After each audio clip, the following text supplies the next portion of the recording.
Shalom! Quando Deus moveu as circunstâncias para trazer o povo de volta do cativeiro babilônico para Canaã, para a terra prometida, Deus levantou um grande estrategista. E talvez você pense assim, uma pessoa muito especial, alguém muito preparado. Mas na verdade foi um homem muito simples chamado Neemias. Ele foi a pessoa a quem Deus tocou, alguém que se sensibilizou com a situação e se colocou à disposição de Deus. Ou seja, na hora certa, para a situação certa, alguém se dispôs para Deus. Lá em Neemias capítulo 1, os versos 2 a 4, a gente lê assim: Veio Hanani, um dos meus irmãos, com alguns de Judá. Então lhes perguntei pelos judeus que escaparam e que não foram levados para o exílio e acerca de Jerusalém. Disseram-me os restantes que não foram levados para o exílio e se acham lá na província, estão em grande miséria e desprezo. Os muros de Jerusalém estão derribados e as suas portas queimadas.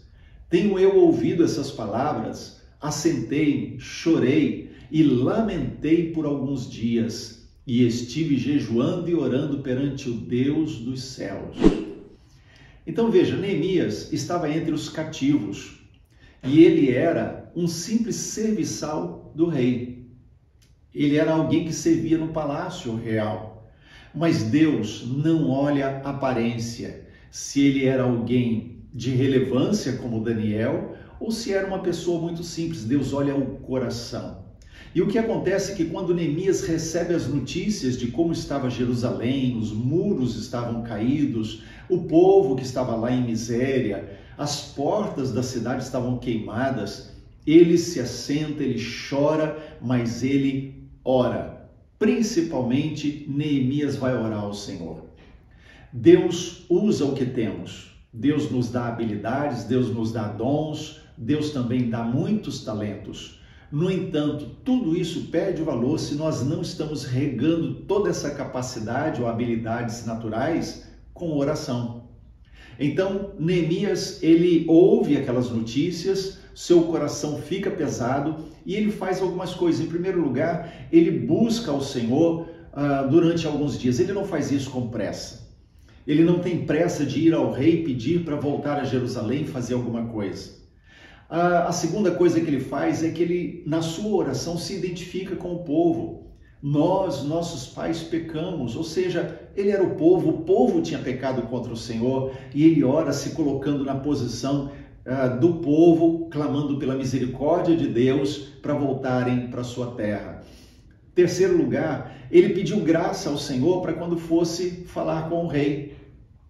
Em quarto lugar, ele tinha uma estratégia. Nesse tempo de busca ao Senhor, no seu coração, ele estabeleceu uma estratégia do que deveria ser feito. Lembre-se, oração relâmpago tem o seu lugar em momentos de desespero.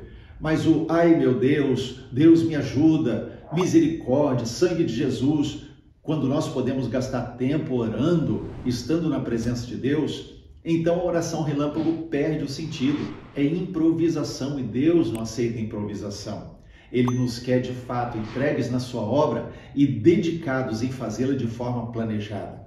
Então, Neemias também faz um plano.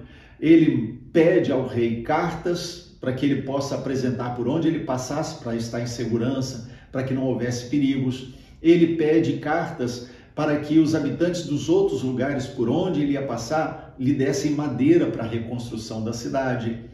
E quando ele chega em Jerusalém, ele vai fazer uma vistoria, ele vai olhar como está a cidade, os muros e tal. Ele faz um levantamento, mobiliza o povo e começa a reconstrução dos muros. Então, embora Neemias fosse um homem simples, Deus usou o que ele tinha.